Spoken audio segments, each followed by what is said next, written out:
Bapak Ibu, sedikit sebelum saya serahkan mikrofon ini ke Pak Yandoko, kita akan lihat sedikit bahwa sesungguhnya kemarin di ayat berapa? Pasal 6 ayat 1 ya. Pasal 6 ayat 1 sampai ayat 8 ya. Kita sudah belajar bagaimana ketika hukuman Allah dilaksanakan di bumi ya. Kemudian sekarang kita akan belajar bagaimana Kristus akan dinyatakan dalam kerajaannya, kemuliaan dan sebagai raja dan sebagai imam di dalam tata kemuliaannya. Kita akan melihat ada nubuat-nubuat di sana di dalam Zakaria pasal 6 ayat 9 sampai 15. Nah, perikop ini kelihatannya cuman sederhana sekali, cuman beberapa ayat tadi 7 ayat ya. Tetapi kalau Bapak Ibu yang sudah mendalaminya, dan ditambah lagi malam ini dalam diskusi kita semakin mendetail, semakin kita banyak mendapatkan kenyataan-kenyataan tidak sesederhana itu. Firman Tuhan sangat dalam sekali. Banyak hal yang kita boleh temukan ya di dalamnya. Jadi mari kita berantusias nanti juga di dalam diskusi kita punya waktu 45 menit untuk berdiskusi. Mari kita saling mendalami, bertanya jawab di dalam diskusi. Saya di dalam doa saya malam ini Bapak Ibu semua boleh banyak terlibat dan menerima berkatnya luar biasa. Saya sendiri ketika mempersiapkan ini, sesungguhnya bukan saya harusnya malam ini, tetapi Ibu Juanifa. Karena ada halangan beliau, jadi saya menggantikan. Nah, ketika saya mempersiapkan ini, banyak hal yang saya boleh dapatkan ya. Nanti kalau ada kesempatan saya selain moderator juga boleh membagikan kepada kita semua. Baik, jam sekarang menunjukkan 19.12. Jadi ini waktunya Pak Handoko sebenarnya masih ada 12 menit lagi ya. Pak Handoko tuh mulainya 1925 ya, Pamela tadi ya. Sedikit lagi lah saya mau gambaran buat kita bahwa sesungguhnya kalau kita memperdalam ini ada minimal paling sedikit ada 4 tokoh besar yang terlibat di dalam perikop ini. Selain Yosua tadi ya, Yosua yang menjadi simbolik nanti kita melihat di situ dari tunas itu. Kemudian dia kan sebagai kita udah belajar sama-sama di pasal-pasal sebelum ini, dia sebagai seorang imam besar. Dia juga didampingi oleh seorang Zerubabel, kita tahu ya kalau kita belajar di Esra itu. Zerubabel sendiri adalah seorang bupati saat itu ya. Karena ini kembali kita di pasal ini, di perikop ini bicara soal bait Allah lagi disinggung di sini ya. Tentu di dalamnya ada Hagai, tentu ada Zakaria paling keempat ya. Zakaria dan Hagai sebagai nabi dan ada imam dan ada bupati di situ ya. Yang terlibat paling sedikit ada 4 ini.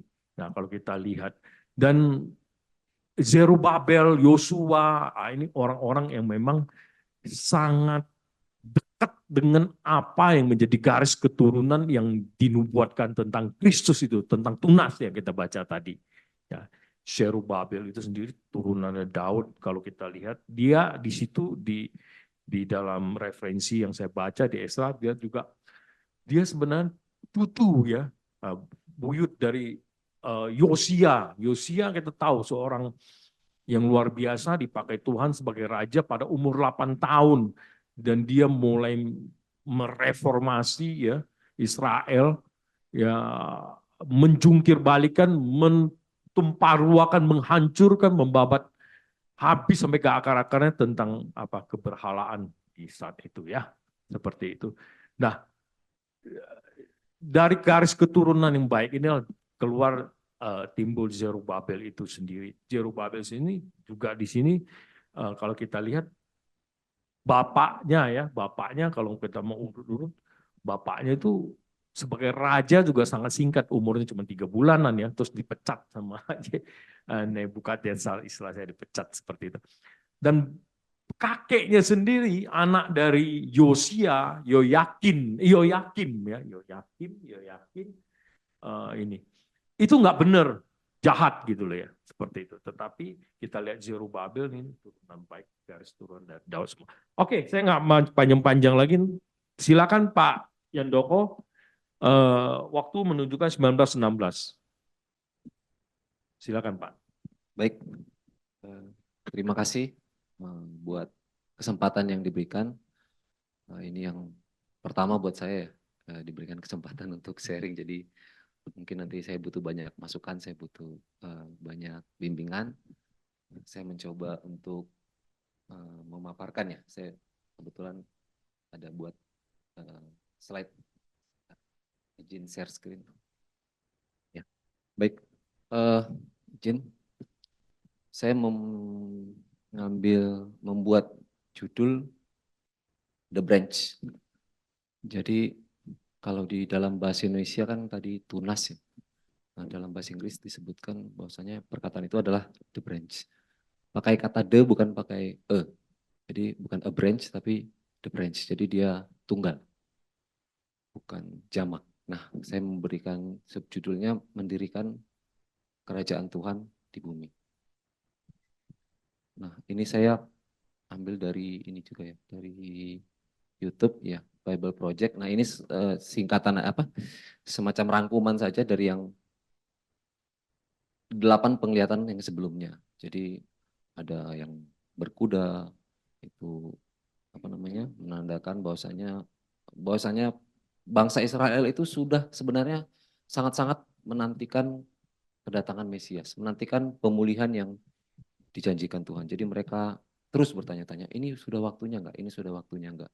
Nah, mereka di situ diingatkan. Jadi dari 8 penglihatan itu seolah-olah dibagi ke dalam 4 bagian besar. Penglihatan 1 dan 8 itu satu bagian. Penglihatan 2 dan 7 itu juga satu bagian, menambahkan bahwasannya apa namanya, dosa-dosa masa Israel sehingga kenapa mereka sampai dibuang ke Babel, kenapa apa namanya, mereka bisa sampai dihukum sama Tuhan gitu.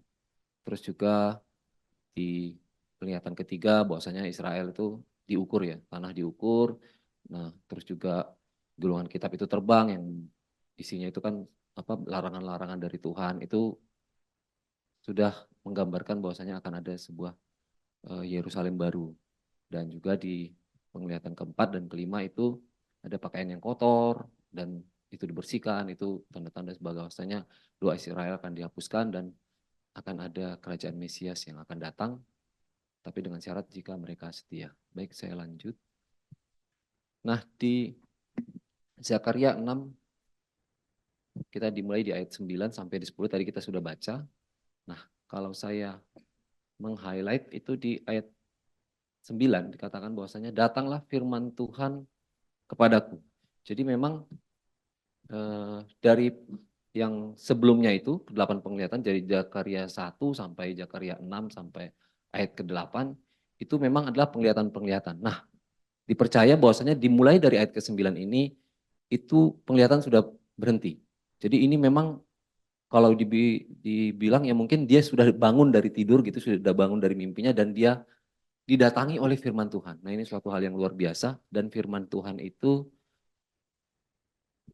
berkata, pergilah pada hari ini ke rumah Yosia bin Zefanya, pungutlah persembahan dari orang buangan, yaitu Heldai, Tobia, dan Yedaya.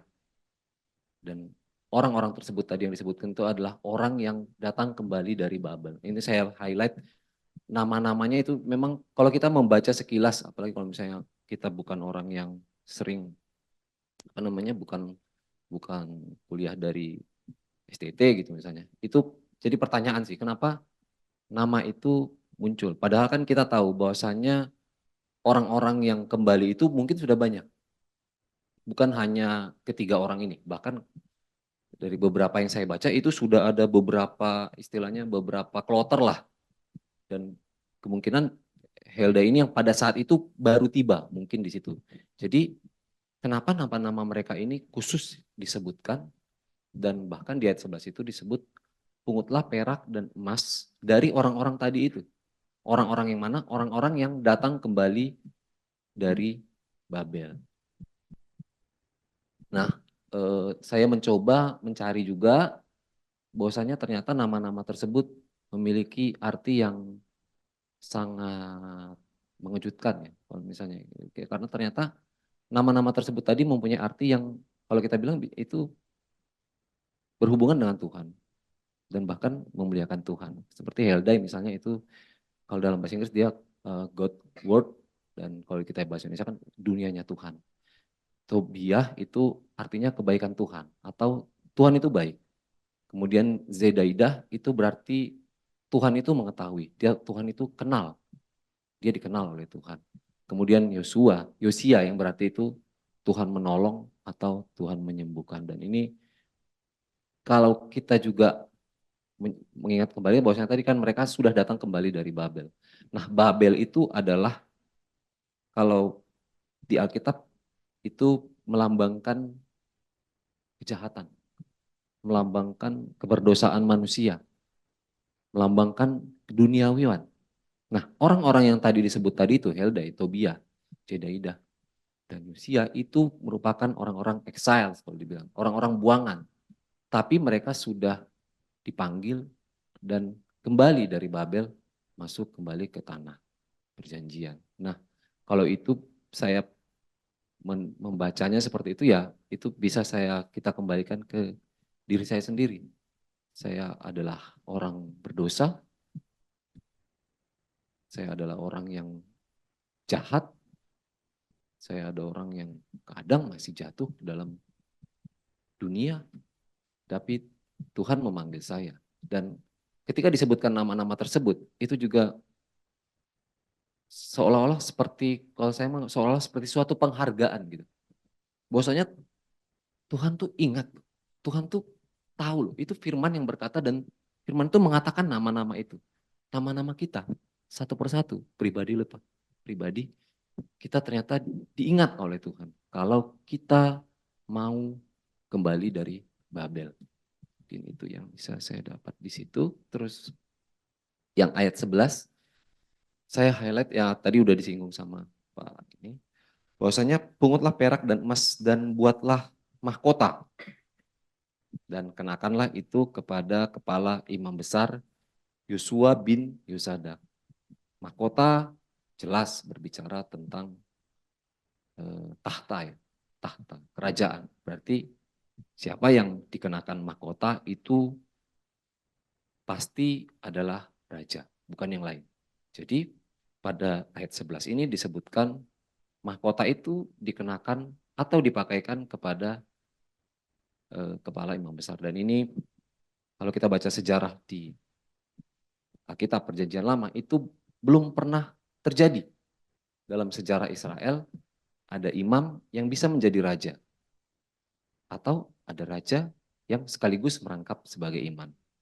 Bahkan kalau kita baca di 2 Tawarik pasal 26, 2 Tawarik 26 itu ada kisah seorang raja yang bernama Raja Uzia, dan di situ dia apa ya, kalau nggak salah dia mengambil ukupan ya, dia mau membakar ukupan, dia mau melakukan apa yang seharusnya dilakukan oleh imam, bahkan sudah dilarang sebenarnya, tapi dia tetap tidak mau dan dia melakukan itu, dan akhirnya Tuhan marah dan menghukum dia dengan penyakit sampai dia mati. Jadi ketika disebutkan bahwasanya mahkota itu dipakaikan kepada kepala imam, nah itu menjadi suatu hal yang unik, suatu hal yang baru. Dan kalau kita misalnya juga mengingat di kisah perjanjian lama, di kisah Abraham yang dia ada memberikan persepuluhan kepada seorang yang bernama Melkisedek. Nah, di Ibrani itu dijelaskan di Ibrani 7 bahwasanya Melkisedek adalah Raja Salem dan Imam Allah yang Maha Tinggi. Ini jauh sebelum kerajaan Israel berdiri. Ini masih nenek moyangnya Israel gitu. Ada memang satu orang yang bernama Melkisedek dan dia imam sekaligus raja. Tapi setelah kita juga membaca bahwasanya Melkisedek itu adalah tokoh yang cukup misterius ya. Jadi tidak banyak diceritakan, tapi banyak para ahli-ahli Alkitab yang berkesimpulan bahwasanya Melkisedek itu adalah gambaran dari Tuhan Yesus Kristus di Perjanjian Baru. Jadi kita juga mungkin berkesimpulan bahwasanya apa yang disebutkan tadi di sini ini jelas adalah menubuatkan tentang Yesus Kristus. Kemudian kita ke pasal 12, itu ayat yang kita pakai yaitu yang apa namanya tadi? Inilah orang yang bernama Tunas. Nah, saya mencoba menggunakan bahasa Inggris ya, karena saya mau kita mengelaborasi kata-kata the branch itu. Jadi, and say to him, to say the Lord of hosts, behold the man whose name is the branch, for he shall branch out from his place, and he shall build the temple of the Lord. It is he who shall build the temple of the Lord, and shall bear royal honor, and shall sit and rule on his throne. And there shall be a price on his throne, and the council of peace shall be between them both. Dan di dua ayat ini seperti yang dibilang Pak Heri ya, bahwasanya ini penuh dengan apa dibilang, penuh dengan arti, penuh dengan nubuat. Bahkan mungkin kalau di per kata, per kalimat, per koma itu kalau dijelasin mungkin bisa panjang banget. Jadi coba saya iniin. Jadi the man itu sama dengan tadi the branch. Dia menggunakan kata depan the. Dia adalah singular, dia tunggal. Jadi behold the man whose name is. Ada seorang manusia, satu manusia yang akan dipanggil the branch, yang akan dipanggil Tunas. Kalau bahasa Inggris, Tunas memang kita, kalau di bahasa Indonesia kita gampangnya kalau Tunas kita membayangkan seperti apa ya namanya, tanaman yang baru tumbuh ya. Tanaman yang baru tumbuh. Jadi seperti bibit gitu. Tapi kalau misalnya di the branch kita coba cari artinya misalnya di kamus, sebenarnya dia agak sedikit berbeda. Tapi mungkin sama juga. Jadi the branch itu artinya pohon apa? Tahan. Kalau misalnya tadi seperti digambar di yang di pertama itu, nah tunas itu adalah yang ini. Jadi dari pohon itu akan keluar branch, akan keluar cabang-cabangnya, akan keluar dahannya. Nah itu yang bisa disebut juga the branch kalau diartikan dalam bahasa Inggris. Tapi ya memang begitu dia keluar dulu dari batang itu dia adalah berupa apa namanya, kecil dulu, masih dahan yang kecil, yang sangat kecil, terus dia semakin lama semakin besar. Makanya mungkin kita atau saya bisa mengambil kesimpulan bahwasanya the branch itu adalah Mesias yang sudah dinanti-nantikan oleh bangsa Israel. Nah, kata the branch juga muncul beberapa kali di Perjanjian Lama. Dan itu memang benar-benar melambangkan Mesias. Kalau kita baca di Yesaya 4 ayat 2, itu dijelaskan bahwasanya Mesias itu akan menjadi kehormatan dan kemenangan bagi bangsa Israel. Nanti bisa kita baca ya. Di Yesaya 11 ayat 1, Mesias itu jelas disebutkan, dinubuatkan merupakan keturunan dari Daud. Terus juga di Yeremia 23 ayat 5, Mesias dikatakan akan memerintah sebagai raja yang bijaksana, adil dan benar. Kemudian juga di Yeremia 33 ayat 15, Tunas itu juga akan menghakimi dunia. Dan nanti di ayat 12, Tunas itu yang akan membangun bait Allah. Baik, kemudian yang tadi seperti disebutkan, nah di ayat 13 ya, bahwasanya the branch, the man whose name is the branch itu akan membangun bait Allah. Dan dia akan mendapatkan kehormatan. Dan dia akan juga jadi seorang imam, priest, dalam kerajaannya. Dan juga seorang counselor, council of peace. Jadi ini sesuai dengan yang kita ketahui bahwa Yesus Kristus Tuhan kita itu mempunyai 3 jabatan atau 3 gelar penting yang diberikan kepadanya. Bahwasanya Yesus itu melakukan fungsi kenabian, dia bernubuat, dia meramalkan masa depan, dia melakukan tanda mukjizat, dan yang terakhir dia juga bukan hanya sebagai penyampai firman atau pesan Allah, tetapi dia sendiri adalah firman Allah yang hidup.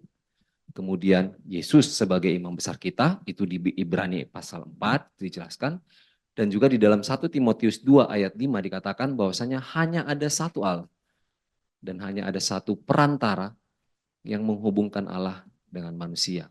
Perantara itu adalah Yesus Kristus yang menjadi manusia.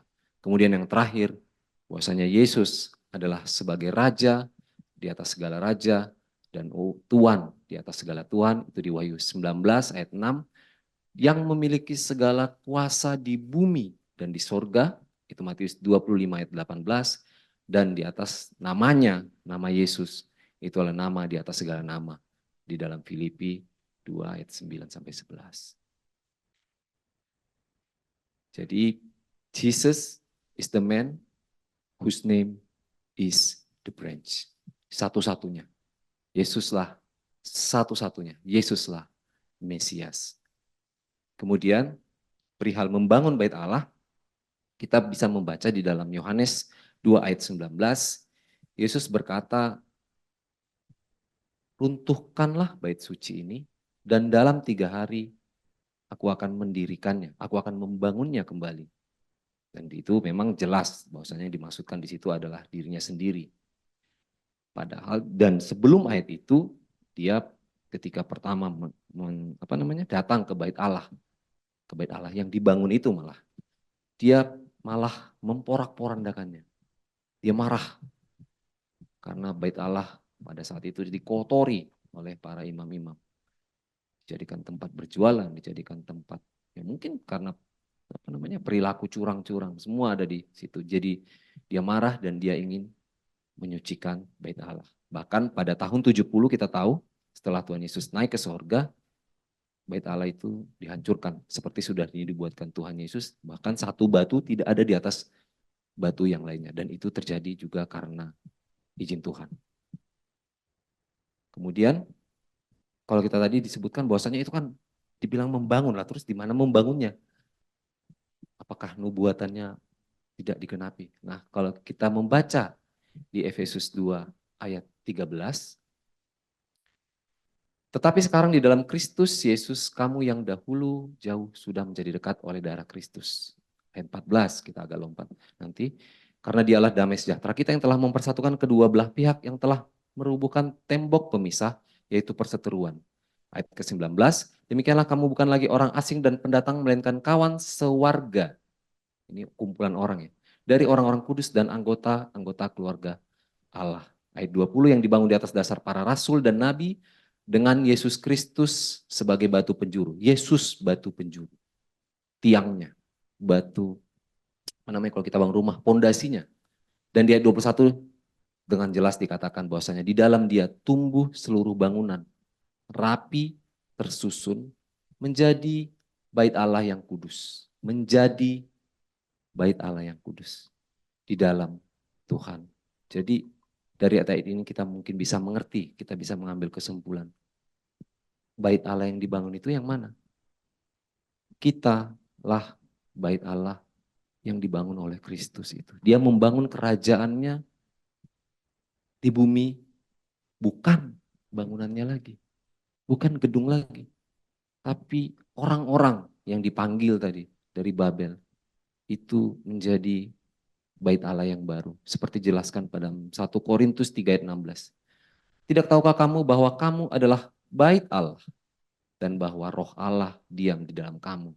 Ayat 17, jika ada orang yang membinasakan bait Allah, maka Allah akan membinasakan dia. Sebab bait Allah adalah kudus dan bait Allah itu adalah kita. Kemudian kita lanjut lagi di Zakaria 6 ayat 14. Dan mahkota itu akan tetap tinggal di dalam bait Allah sebagai tanda peringatan akan Heldai, Tobia, Yeyada, dan Yosia bin Jefanya. Dan ayat 15, orang-orang yang jauh akan datang untuk turut membangun bait Allah. maka kamu akan mengetahui bahwa Tuhan semesta alam yang mengutus aku kepadamu, mengutus nabi kepada kita.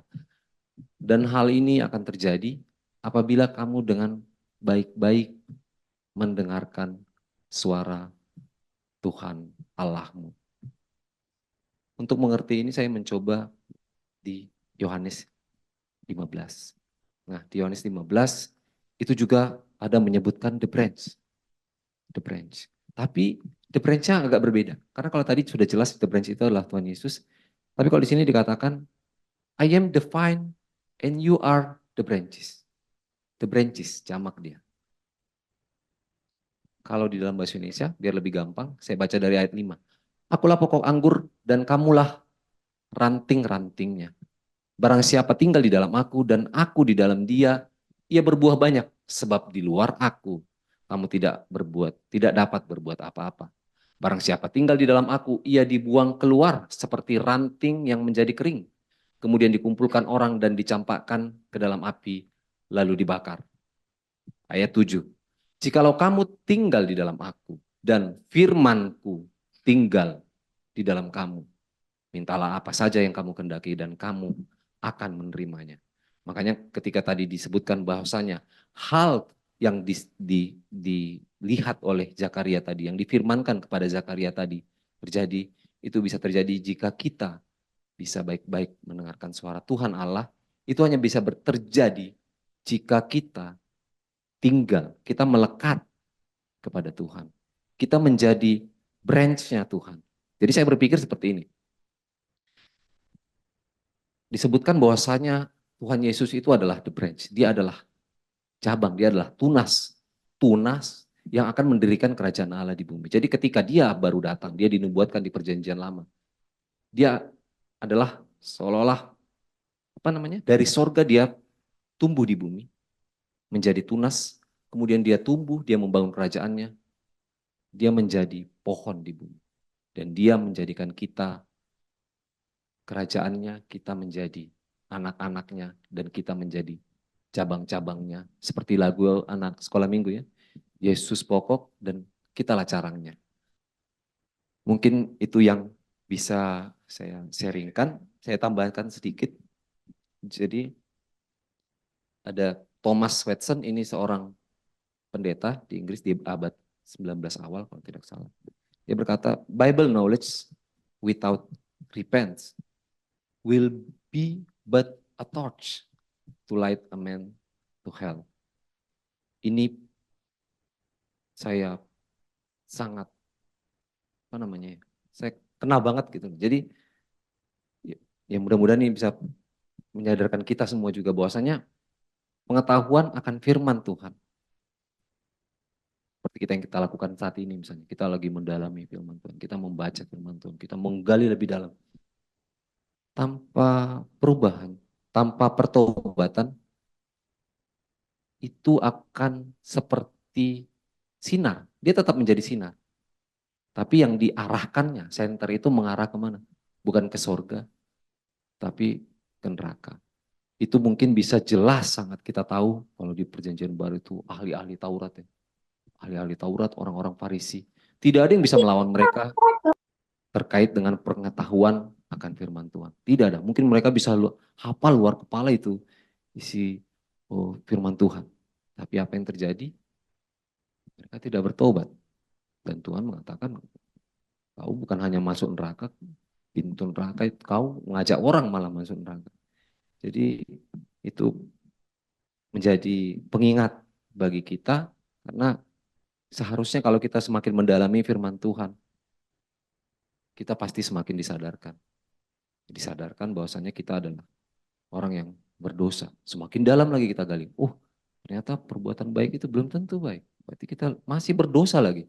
Kita harus bertobat lagi, dan bertobat lagi. Semoga Tuhan menolong kita. Terima kasih. Saya kembalikan ke moderator. Baik, terima kasih Pak Yandoko Hutasoid. Saya paling enggak mencatat di sini ada 7-8 poin tadi garis besarnya ya. Saya bisa ngulang sedikit. Ini dimulai dari ayat 9 ya. bicara soal Zakaria didatangin firman Tuhan, ada dikatakan di situ tadi Pak Yandoko katakan ini Zakaria seakan-akan bangun dari tidur ya. Dia tidak mimpi lagi tetapi Tuhan yang datang langsung dengan firman Tuhan. Ini sesuatu yang luar biasa. Ya, siapakah manusia kalau kita bertanya kan seperti itu. Tuhan mendatangi manusia. Kemudian ada poin di ayat 11. Kenapa? Nah ini menjadi diskusi yang menarik ya Bapak Ibu semua ya. Yang ada di ruang Zoom nanti silakan. Kenapa nama-nama itu muncul? Tentu Alkitab tidak sebuah kebetulan kalau mencatat biasanya itu pasti ada meaning-nya seperti itu. Kenapa Yosia bin Zefanya dituliskan namanya di situ, Heldai dituliskan namanya di situ, Tobia dan Yedaya seperti itu. Tadi juga Pak Yandoko menyinggung mereka adalah sebuah katakanlah simbolik mereka orang berdosa karena Babel itu melambangkan suatu tempat atau kumpulan orang-orang berdosa di sana. Tapi Tuhan berinisiatif memanggil mereka. Sebuah anugerah yang besar bagi manusia. Bagi kita juga kalau Tuhan yang memanggil. Bukankah kita semua orang berdosa dan tidak pun satu pun berpaling kepada Allah tanpa Allah yang coba toel kita ya, panggil kita seperti itu. Di ayat 11 juga ya, ada sebuah keunikan. Nah ini menjadi diskusi yang menarik juga. Kenapa Yosua itu sebagai imam, tapi dimahkotai, dikumpulkan perak dan emas untuk dijadikan mahkota, untuk dipakaikan, ya, untuk dipakaikan. Di dalam sejarah Israel tadi Pak Yandoko memang sudah ungkapkan bahwa tidak satu pun ada sejarah mengatakan selain raja boleh dipakaikan mahkota seperti itu. Nah ini sebuah keunikan menarik ya. Kalau saya baca sedikit tuh ya tambahan dari saya bahwa ada yang memperdebatkan itu apa itu namanya itu dulu Hagai dan Zakaria itu coba mendorong, coba memotivasi, coba quote and quote ya kalau bahasa negatifnya membujuk, merayu Bupati Zerubabel itu jadi raja karena dia bupati masih eh, diangkat oleh apa namanya Persia ya seperti itu.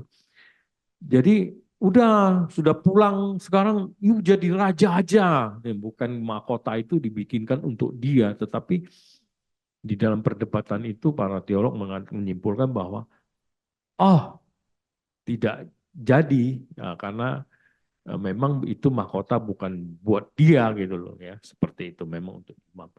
Nah itu menjadi hangat dan banyak hal yang perlu diperdebatkan kita diskusikan. Silakan Bapak Ibu nanti ya diskusikan.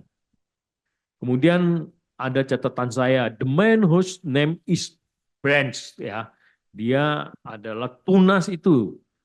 Tadi sudah dipanjang lebar dijelaskan itu bukan jamak tapi tunggal ya, menunjukkan satu yaitu gitu pribadi Allah gitu loh, yang tetapi berfungsi menjabat sebagai nabi, imam dan sekaligus raja, yaitu kalimat-kalimat apa istilah-istilah itu memang tertuju kepada Yesus Kristus sebagai Mesias.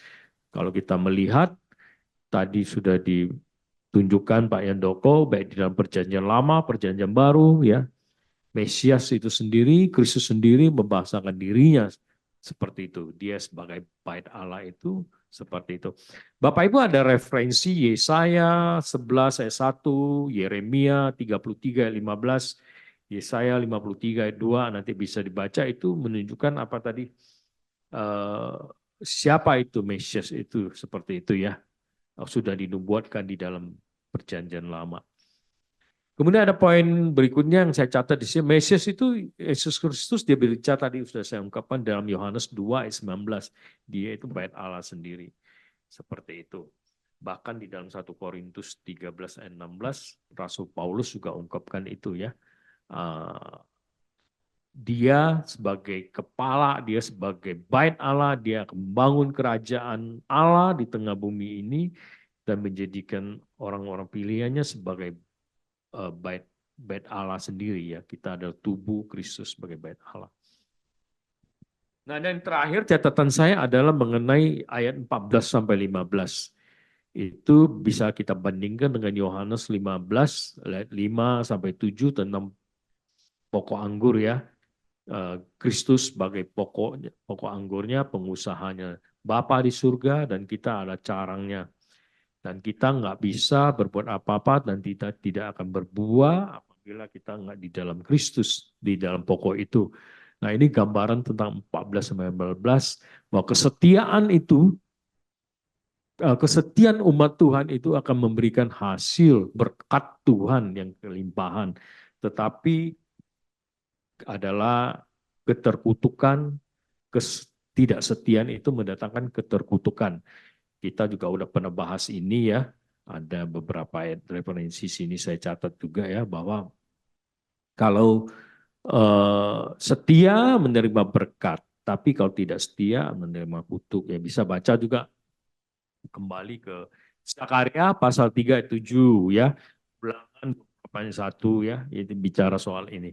Nah, itu ringkasan yang tadi saya, mungkin masih ada Bapak Ibu juga mungkin sudah catat apa yang disampaikan Pak Yandoko. Silakan didiskusikan Bapak Ibu yang di WB maupun yang di ruang Zoom. Ya, di ruang Zoom saya lihat ada lebih kurang 13 orang ya. Benar nggak sih? Oh banyak sekali, 16 lah. Tadi awal saya lihat 15. Ya, ada Bu Joli ya. Silakan Bu Joli, ada Ibu Lumongga ya. Ada Idi, ada Susi. Siapa lagi ini? Ada Esther ya. Silakan. Siapa mau mulainya? Ada tadi saya lihat Pak Ucok juga ya udah masuk. Silakan. Ada Pak Saud juga ya. Wah nih para pakar-pakar yang rajin-rajin semua mau menggali firman Tuhan. Siapa lagi? Pak Heri, Yuk. mendengar dulu. Oh pendengar dulu. Lagi di jalan Pak Saud. Enggak, sudah di rumah tapi terlambat. Saya mendengar dulu. Ya, Terima nanti kasih. ya. Iya, Di penutup juga boleh sebelum Pak Galen. Nanti Pak Galen akan merangkum semua yang belum terjawab. Nanti Pak selesaikan di Pak Galen. Silakan, siapa mau memulai dulu? Waktu kita sampai 18.25 ya. Jadi lumayan ada 45 menit ke depan. Paling enggak 30 menit lah yang kita isi dengan diskusi. Silakan, silakan.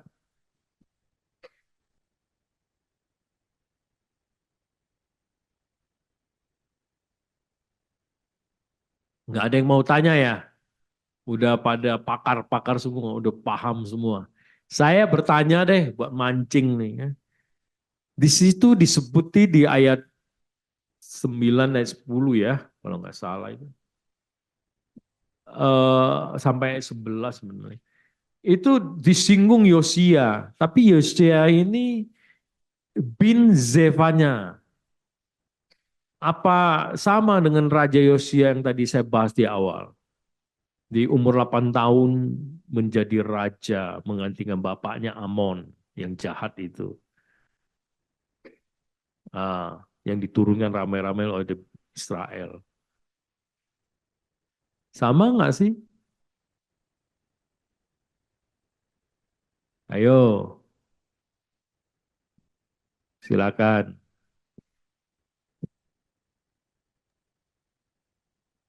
beda Pak Heri. Wah, udah langsung, udah siap dijawab. Beda. Iya, kalau mau argumentasi boleh Pak Saud. Bedanya di mana? Ini usia yang mana? Enggak. Ini menjawab aja, nanti aja. Oh, belum mau nggak mau nyambung silakan. Keluar. Mana belum mau nggak? Ada kan? Oh ya, itu dia. Oke. Ibu mau nggak mau bicara? Silakan Bu. Masih di mute tapi Bu. Ya udah. Saya nggak mengomentari itu bagiannya Pak Saud ya. Tapi Tuh. saya Yang lain. mau lihat dari sudut pandang yang berbeda ya. Membaca Sakaria, saya seperti membaca Roma 6.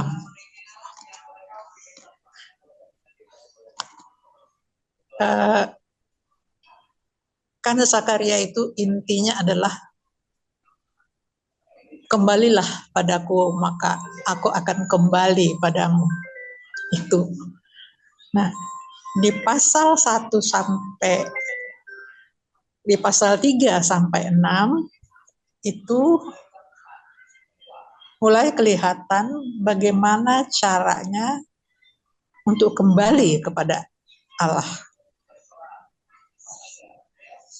Yang pertama adalah penyucian. Kalau di Roma barangkali dikatakan pembenaran. Yosua disucikan, pakaian kotornya dibuang, dan ia mengenakan pakaian yang baru dan bersih. Aku telah menjauhkan kesalahanmu daripadamu. Itu Sakaria 3:4. Ya. Kemudian ini barangkali kira-kira mirip dengan nubuat ke depan penebusan oleh Yesus. Ini yang pertama, langkah pertama untuk kembali kepada Tuhan. Langkah kedua, pencurahan Roh Kudus. Di pasal 4 kita membaca tentang kandil dan pohon zaitun yang melambangkan hidup yang dipenuhi oleh roh. Minyak itu biasanya simbol dari Roh Kudus. Jadi Tuhan menyediakan kekuatan melalui Roh Kudus. Ini langkah yang kedua. Jadi yang pertama penyucian atau pembenaran, yang kedua pencurahan Roh Kudus. Saya kira hampir sama dengan Roma 6 ya. Kemudian di Zakaria 5 ayat 1 sampai 4 ada gulungan-gulungan kitab raksasa. Allah menegaskan hukumnya untuk menghapuskan pelanggaran-pelanggaran hukum, penyembahan berhala dan sebagainya. Jadi penyucian dan pencurahan Roh Kudus tidak berhenti sampai di situ. Kita harus terus dengan bantuan Roh Kudus tentunya adalah menghilangkan pelanggaran atau mencoba tidak melakukan pelanggaran-pelanggaran. Dan yang terakhir adalah hukuman bagi seluruh bumi ketika dihadapkan di tahta pengadilan. Jadi ini kira-kira mirip seperti Roma ya, Roma 6 terutama. Ini mengenai Zakaria. Jadi kalau kita baca Taurat memang banyak yang ada ininya dengan perjanjian baru. Itu pendapat aja, saya nggak tahu, nanti bisa dengan Pak Gelan perbaiki mungkin ya. Nah, sekarang mengenai pasal yang sedang kita bahas sekarang ini, mengenai 3 orang yang kembali, Helda, Tobia, dan Yedaya. Saya coba memang mencari-cari nama ini, nggak begitu ada ininya di Alkitab. Tapi ada yang memberi pengertian karena mereka itu datang jauh dari Babel dan tidak ikut melakukan pembangunan Bait Allah.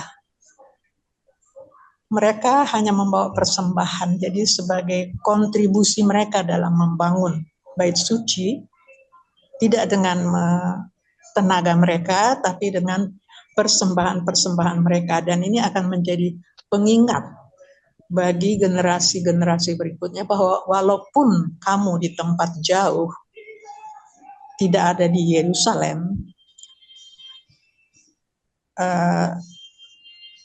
kamu bisa berkontribusi untuk melakukan pembangunan rohani seperti itu. Barangkali hanya seperti itu dijelaskannya.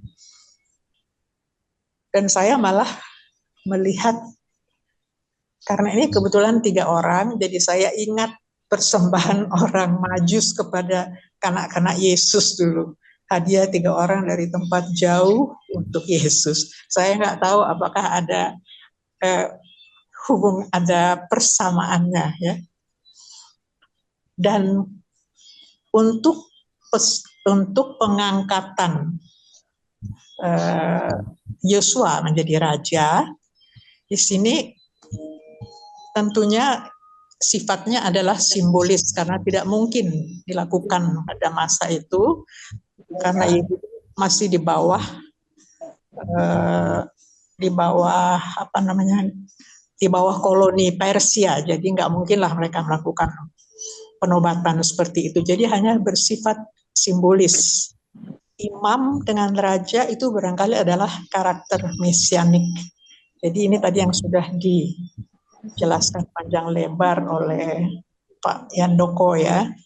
Jadi ini memang kelihatannya menuju atau menunjukkan bahwa nanti yang akan memimpin umat adalah Mesias kerajaan dan yang mempunyai jabatan selain raja, imam, juga nabi. Barangkali itu aja yang bisa saya share saat ini, Pak Heri. Silakan yang lain. Iya, terima kasih Pak, Ibu Dr. Lumongga. Luar biasa, tambahan beberapa poin saya catat di sini. Semakin membuat kita mendalami pemahaman apa yang kita bahas malam ini. Paling sedikit ada 4 poin saya catat di sini. Saya bacakan ya. Jadi di Zakaria 3, Ibu Lumongga tadi flashback ke belakang, itu adalah nubuat penebusan Kristus bicara tentang apa itu namanya yang kita bahas malam ini, yang dibandingkan, diparalelkan dengan Roma pasal 6. Ya, seperti itu. Nubuat penebusan Kristus. Kemudian poin yang kedua di pasal 3 itu adalah pencurahan Roh Kudus. Jadi yang di Zakaria 3 itu. Kemudian Zakaria 5 tadi disinggung Bu Lumongga, itu adalah Allah yang menghapus, Allah yang menyucikan. Jadi ketika Tuhan memanggil kita, menyelamatkan kita, yang kita di dalam pemahaman perjanjian baru, kita itu lahir baru, tidak berhenti di situ. Tetapi kita terus berprogres. Kita bertumbuh di dalam Tuhan dengan pertobatan yang terus-menerus.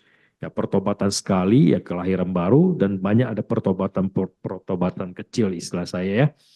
Itu Tuhan juga katakan di dalam Roma pasal 2 atau 12 lupa saya. Itu bahwa setiap hari kita harus diperbaharui Tuhan terus. Ya, itu. Kemudian di pasal 6 yang kita bahas malam ini, Ibu Lumongga tadi memberikan masukan yang bagus, bisa itu menjadi sebuah kesempatan bagi kita orang Kristen untuk meskipun jauh bisa berkontribusi membangun secara rohani, membawa harta kita meskipun tidak terlibat seperti 3 orang tadi di dalam fisik pembangunan gereja Bait Allah saat itu, tetapi mereka berkontribusi dengan perak dan emas. Nah, kemudian apakah ada hubungan dengan 3 orang Majus? Nah, ini kalau saya menanggapinya mungkin tidak ada hubungan, tetapi ini menarik. Saya mau mengatakan begini, Jikalau kita banyak membaca merenungkan firman Tuhan, seringkali kita baca sebuah firman Tuhan terus tiba-tiba ada connect. Ya, ini menambah pengetahuan kita, menolong kita di dalam memperdalam firman Tuhan. Ya, baik. Oleh sebab itu, eh, ini teladan Ibu Lomongga ya. Banyak baca ya, teman-teman. Jadi bisa dapat pengetahuan yang lebih luas, dalam waktunya juga menambah pertumbuhan rohani kita. Kemudian tadi udah jelas ya, di garis bawahi lagi, pengangkatan Yosua sebagai raja itu nggak mungkin, karena waktu itu masih di bawah kekuasaan Babel ya. Itu hanya sebuah simbolis bahwa imam besar Yosua itu adalah berfungsi menunjukkan simbol bahwa kedatangan Kristus sebagai mesianik ya, imam dan raja ya. Seperti itu. Pak Yandoko, apakah ingin merespon ini atau ada yang mau ditambahkan atau menyanggah apa yang disampaikan Bu Lomongga? Silakan. Kalau Pak Pendeta Galen kalau mau sanggah langsung juga boleh Pak, mengurai beban nanti terakhir. Ya, jadi biar menarik interaksi kita. Silakan kalau ada yang mau ditambahkan atau direspon Pak Yandoko. Sedikit sih tadi memang itu juga saya nggak bahas ya yang pasal 14 ya kalau misalnya. Nah, dan mahkota itu akan tetap tinggal di dalam bait Tuhan sebagai tanda peringatan akan Heldai, Tobia, Yeyada dan akan Yosia bin Zefanya. Tadi memang Ibu Lumongga kalau nggak salah 14 ya, itu disinggung sama Bu Lumongga dan bisa juga sih, saya mikir juga seperti itu ya, bahwasanya kan karena persembahan itu jadi kita bisa, walaupun kita tidak ada di situ tapi kita bisa tetap berpartisipasi, mungkin ya itu bisa, tapi memang itu masih tetap jadi pertanyaan sih, apa sih maksudnya pasal 14 ini, saya nggak ketemu. Mahkota itu akan tetap tinggal di dalam bait Tuhan sebagai tanda peringatan, karena mahkota tadi kan yang mau dipakaikan nih. Mahkota itu mau dipakaikan terus maksudnya tetap tinggal di dalam bait Tuhan itu bagaimana? Apa didiamin di situ nggak jadi dipakai terus disimpan sampai nanti kapan gitu. Nah itu masih jadi pertanyaan sih memang. Mungkin nanti Pak Pendeta Giren yang bisa jawab. Terima kasih. Baik, terima kasih Pak Yandoko. Jadi tegaskan lagi ayat 14 itu ya. 3 orang itu dikenang, disebut namanya ya. Nah, itu yang masih belum terjawab adalah kenapa mahkota itu ditaruh tetap tinggal di dalam bait Allah. Silakan kalau ada yang menjawab atau Pak Galen langsung mau jawab, boleh juga tambahkan. Oh, nanti aja, bisik-bisiknya nanti aja. Sekaligus. Oke, kita buka yang baru ya, pertanyaan yang baru. Silakan. Yang di gedung ini WB, Bu Nevi, Bu Mei, Pamela, Vera, silakan.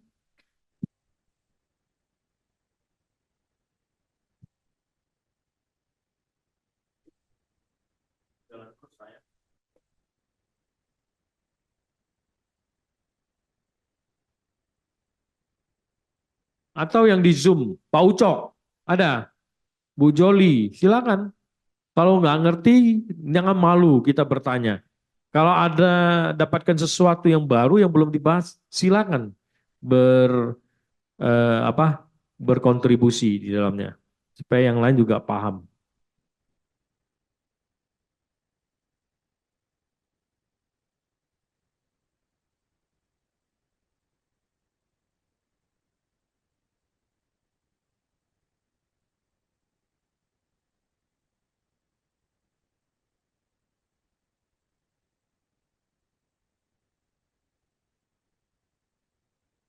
Kalau nggak ada yang tanya, saya mau tanya Pak Yandoko nih, atau semua kita di sini dalam Zoom juga.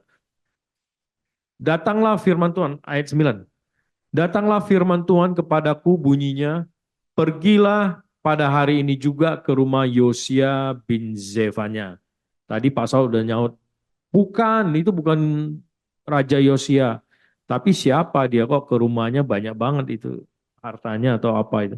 Dan pungutlah persembahan dari pihak orang-orang buangan, yaitu dari Heldai, Tobia, dan Yedaya, semua orang-orang yang sudah datang kembali dari Babel. Jadi bukan cuma 3 orang, tapi mungkin kenapa 3 orang disebut besar ya kontribusinya, tetapi kok juga Yosia, apakah bagaimana mereka di rumah Yosia atau apa? Ini banyak timbul pertanyaan nih dari kalimat. Pergilah pada hari ini juga ke rumah Yosia bin Zefanya dan pungutlah persembahan dari pihak orang buangan. Apakah Yosia itu seorang pembesar, punya rumah yang gede, semua orang pembuangan datang tinggal di situ, sehingga pergi pungut di situ, atau tersirat juga sebenarnya pungut juga perak dan emas dari Yosia? Seperti itu. Silakan.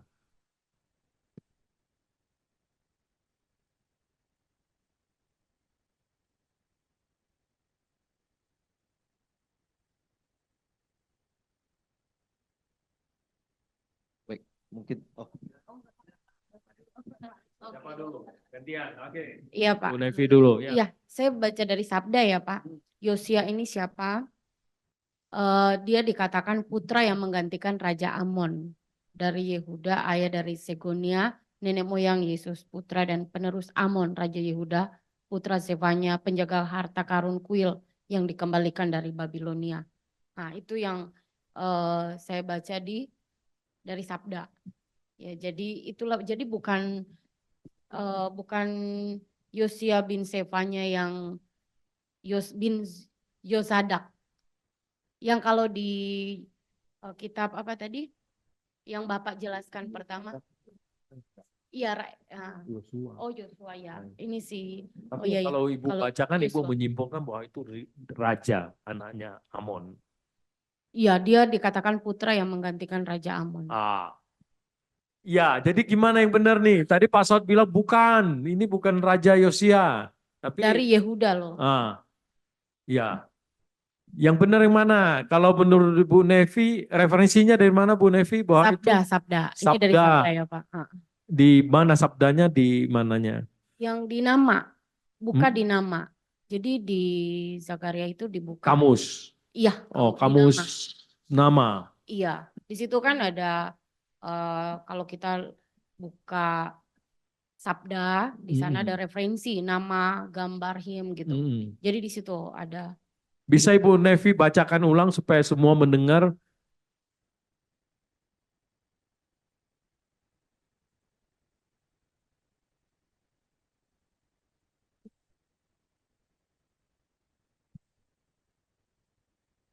Ini udah bahasa Inggris deh.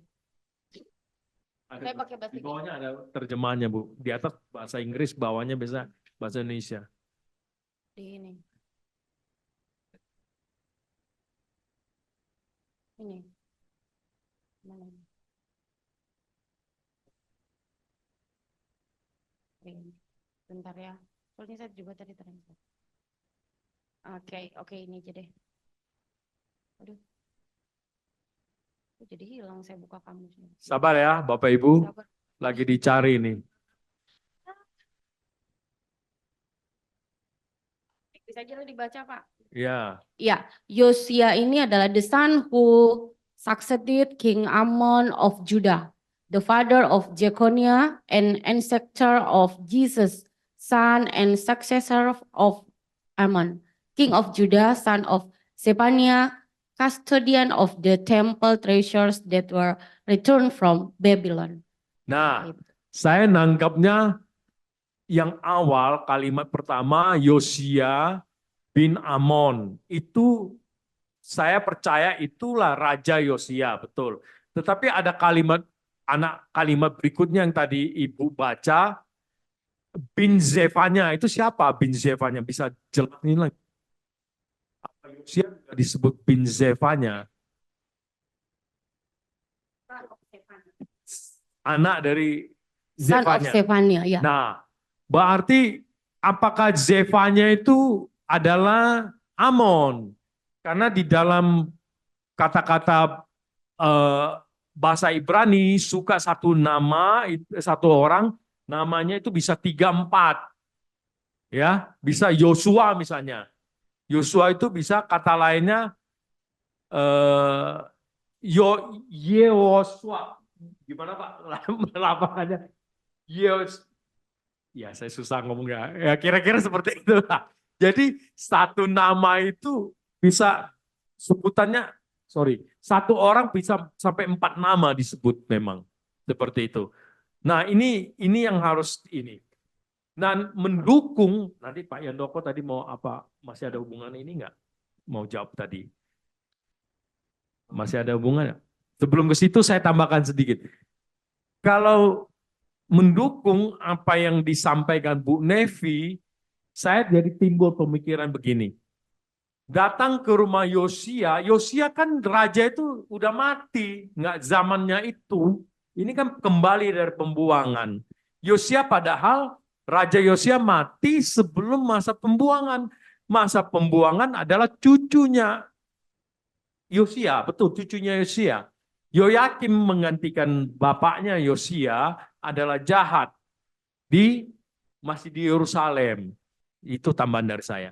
Silakan Pak Yandoko mau tambahkan.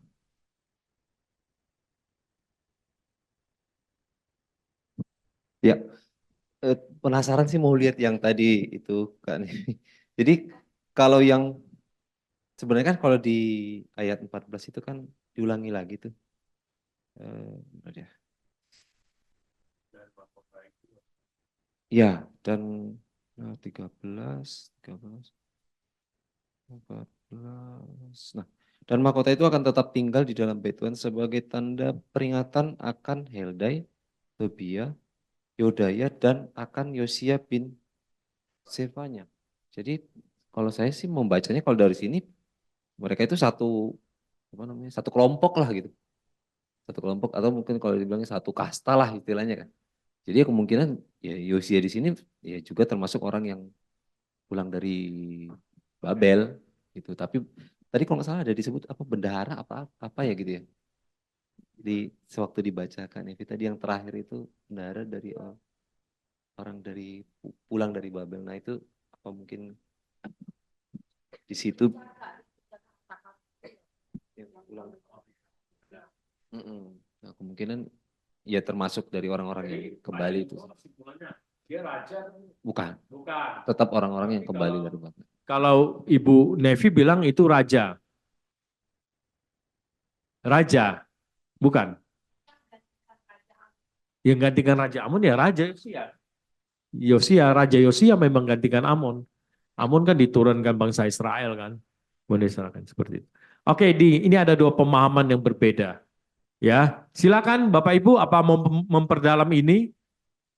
Silakan.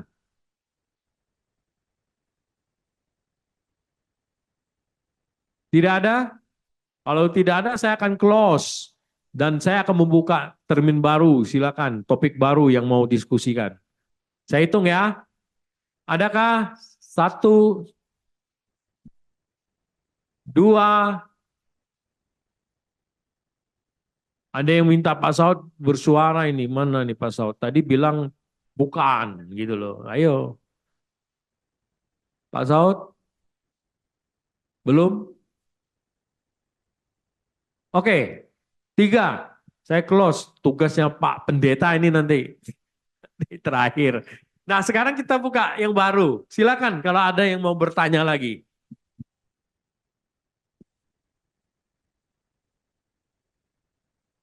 Ayo, masa harus karunia penunjukan sih? Ini ada Susi, ya Susi. Ayo udah bagi-bagi pengetahuannya. Idi, Nobel, ini hamba-hamba Tuhan semua nih. Pasti udah banyak belajar di STTM nih. Itu kecil banget saya nggak bisa baca itu siapa ya?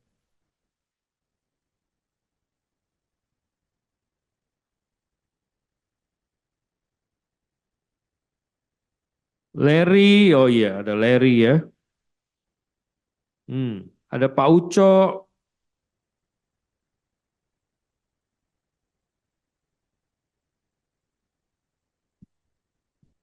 Sekarang Sudah 20:17, tinggal 8 menit Bapak Ibu. Idi gimana Idi? Adakah? Belum, Pak. Belum, baik. Nobel?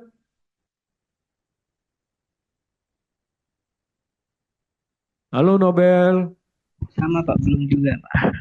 belum apa? Belum makan ya?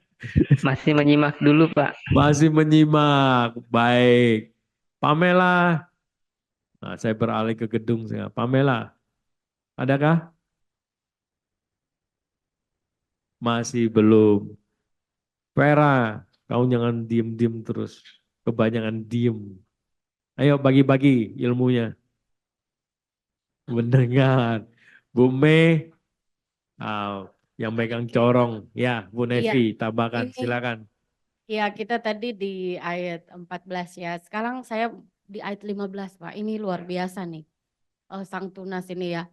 Orang-orang dari jauh akan datang untuk turut membangun bait Tuhan. Maka kamu akan mengetahui bahwa Tuhan semesta alam yang mengutus aku kepadamu. Nah, ini luar biasa. Jadi Allah sendiri ya di sini Tuhan Allah menyampaikan itu kepada Zakaria. Kebenaran ini ya bahwa Sang Tunas itu akan membangun bait Allah. Ya, dan dikatakan ada bangsa-bangsa juga. Ini luar biasa. Maka kamu akan mengetahui bahwa Tuhan semesta alam yang mengutus aku kepadamu. Ya, jadi Sang Tunas dikatakan di sini orang-orang dari jauh akan datang. Di sabda yang saya baca ini mengacu kepada di perjanjian baru bahwa bahkan di perjanjian lama juga menyatakan bangsa-bangsa lain itu akan datang. Ya, kalau kita ingat kembali Salomo ya.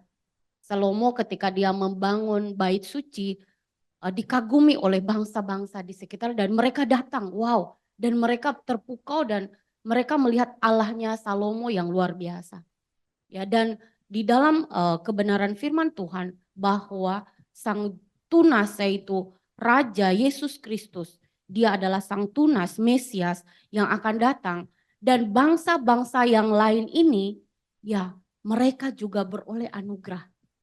Jadi Kristus datang bukan hanya untuk orang Yahudi atau orang Israel saja, tetapi Sang Tunas ini juga untuk seluruh dikatakan Tuhan semesta alam.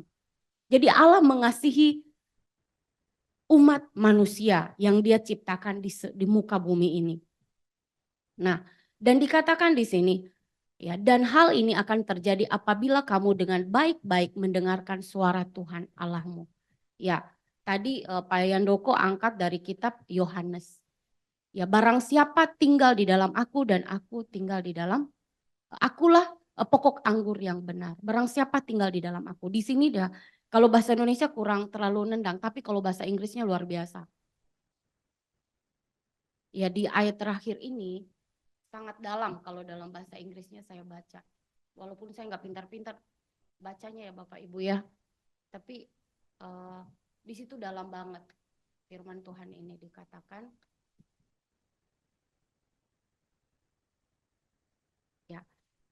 Kalau di bahasa Indonesia, dan hal ini akan terjadi apabila kamu dengan baik-baik mendengarkan suara Tuhan Allahmu. Dikatakan di sini, the will all come to pass if you completely obey. Ya, artinya kamu mengikuti taat kepada perkataan firman Tuhan. Jadi betapa pentingnya mungkin kita mendengar, kalau bahasa Indonesia kan mendengar, tetapi di sini ada completely obey. Kamu sungguh-sungguh taat, dikatakan baik-baik, sungguh-sungguh ya, taat, obey, taat, mendengarkan suara Tuhan.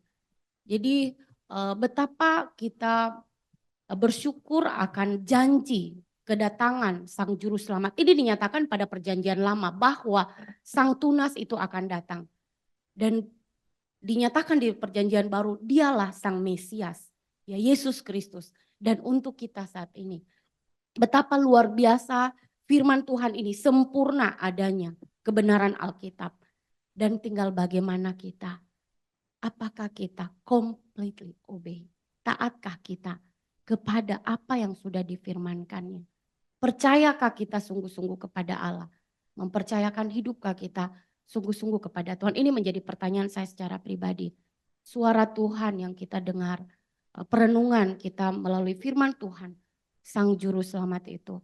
Dan kita perlu juga menyampaikan kepada orang lain tentang Dia, dan Dia mau menyelamatkan semua orang supaya semua orang beroleh anugerah keselamatan itu.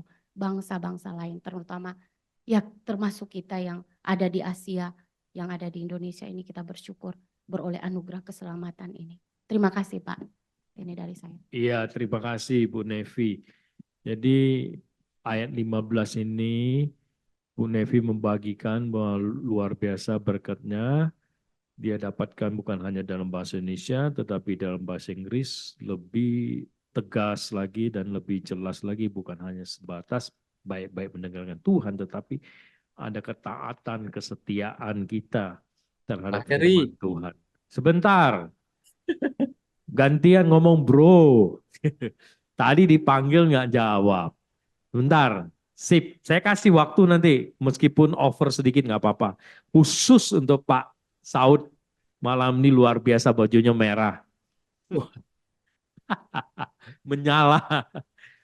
Iya, kita masih bahas sedikit tentang apa yang Bu Nevi katakan. Jadi luar biasa daya tariknya.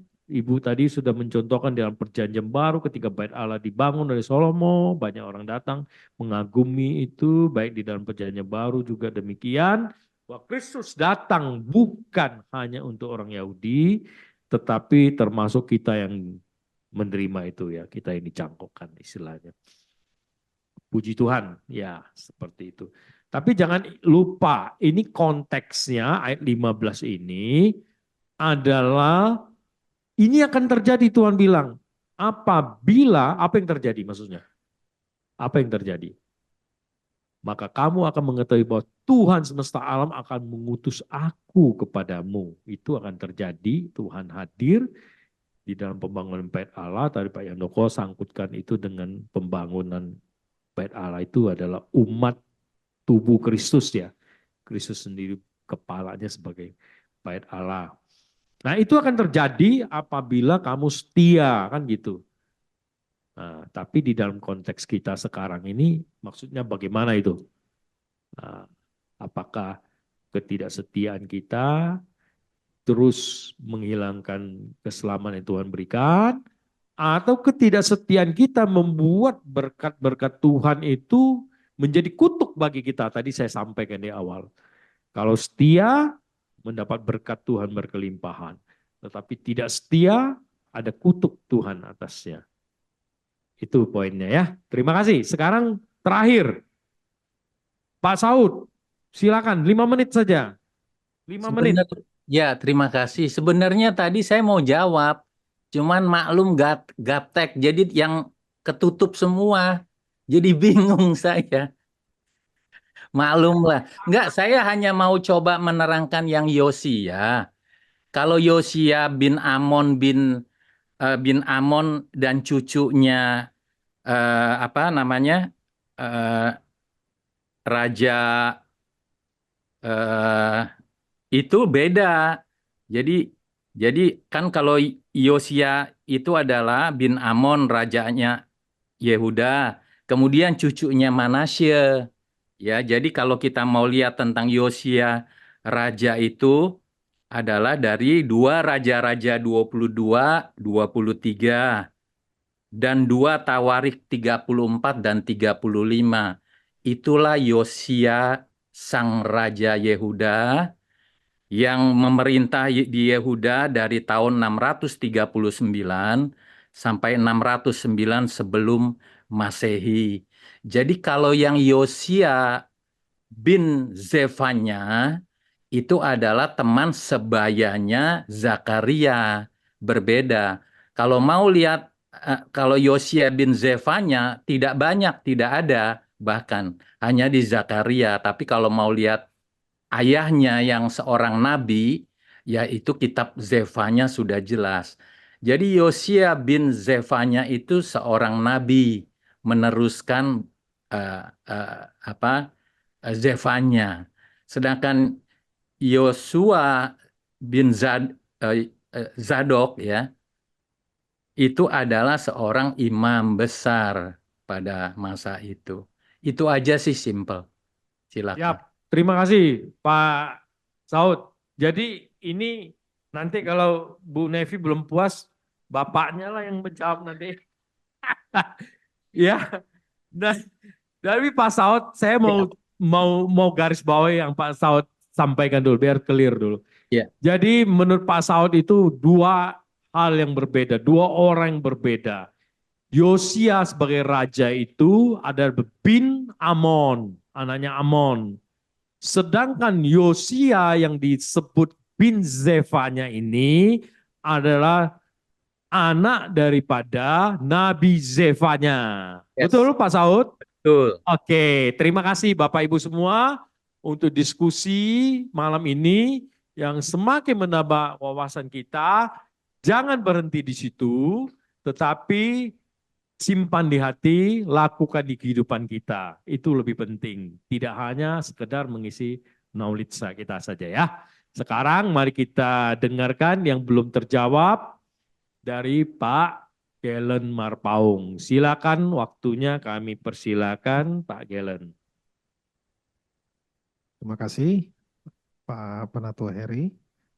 Ya, malam ini banyak hal yang kita dapatkan ya dari sharing dari Pak Yandoko, sudah begitu kaya ya, begitu mendalam ya.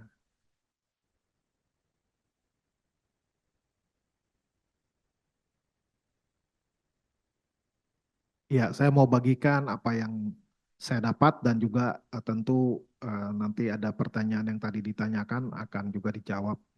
Ya, sudah.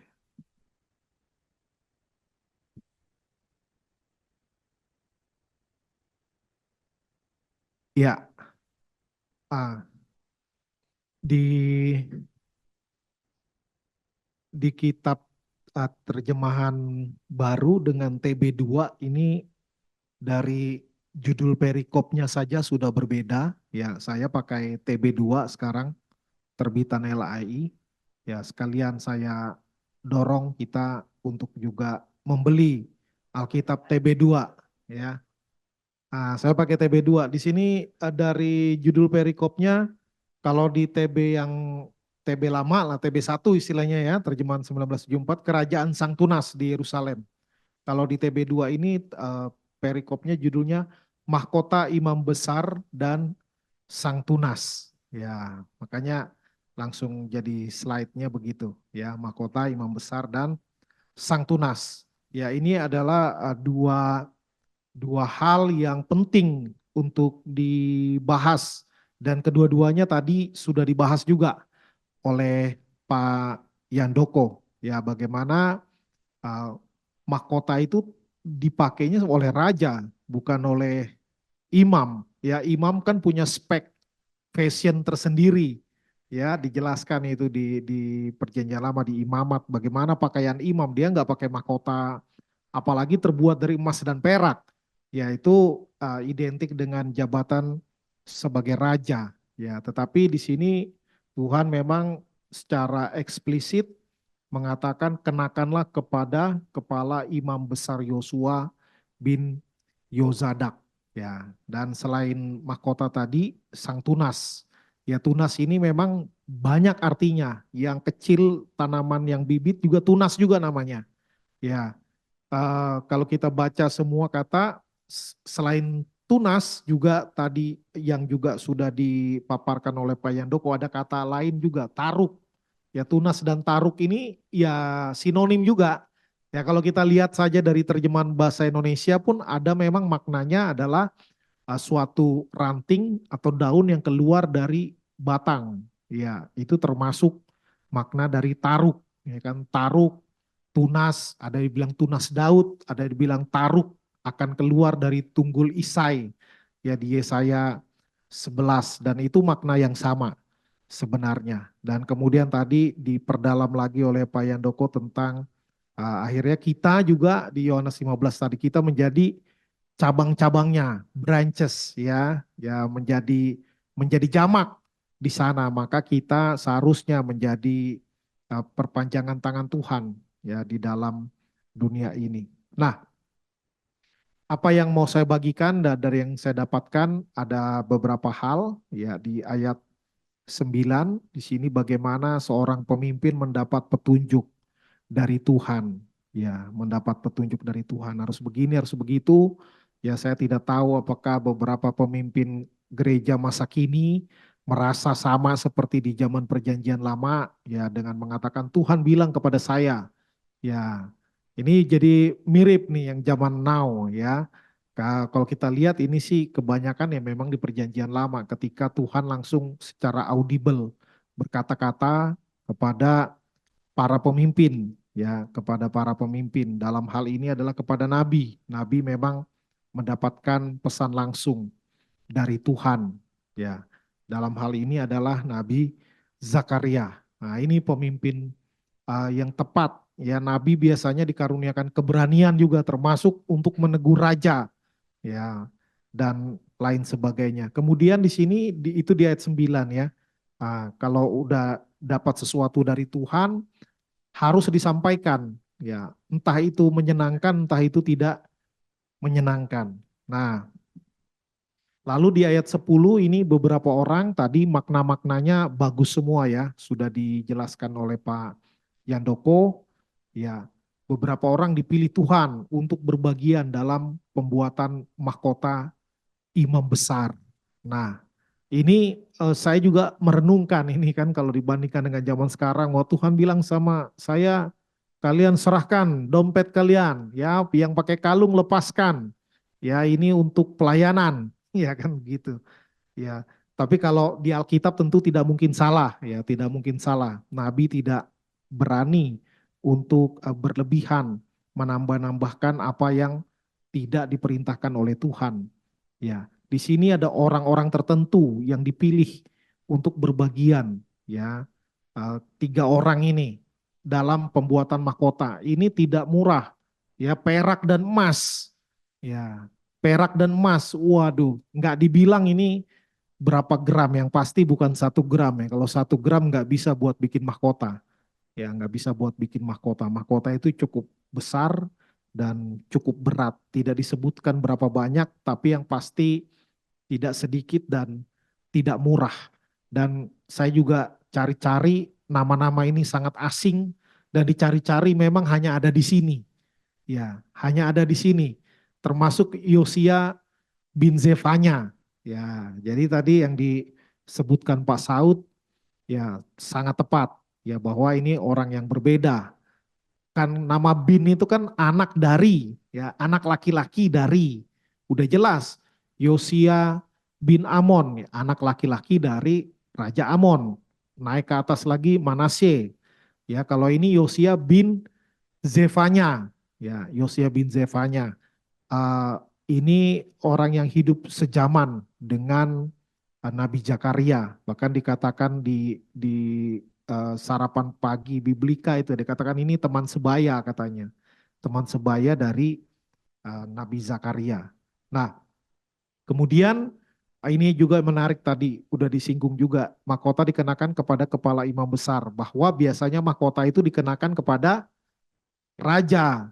Nah, tetapi ini dikenakan kepada imam. Nah, tapi mahkota itu bukan perlengkapan pakaian imam.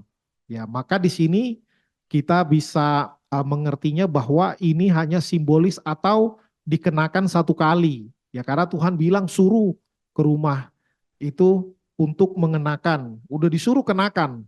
Ya, jelas eksplisit. Ya, artinya hanya dikenakan 1 kali. Kemudian apa? Kemudian disimpan di bait Allah yang ayat 14 tadi. Ya, ini yang menjadi pertanyaannya kan.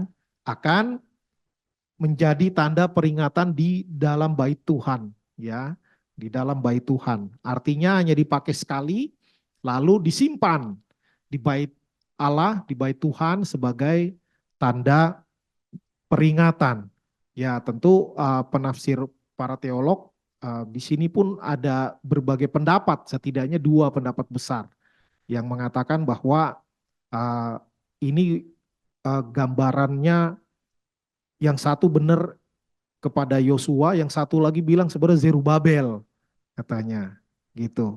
Tapi kita melihat bahwa secara nubuatan ini mau mengatakan bahwa imam memakai mahkota, maka ini imam besar tetapi juga sebagai raja. Nah, ini kan 2 orang yang berbeda nih. Ya memang Zerubabel dan Yosua ini, imam besar ini di pasal 4 juga sudah kita bahas. Ya bagaimana mereka ini tandem. Ya tandem. Nah, ini juga menjadi satu nubuatan. Ya bagaimana mereka yang juga disebut sang tunas itu ya bisa Zerubabel, bisa Yosua.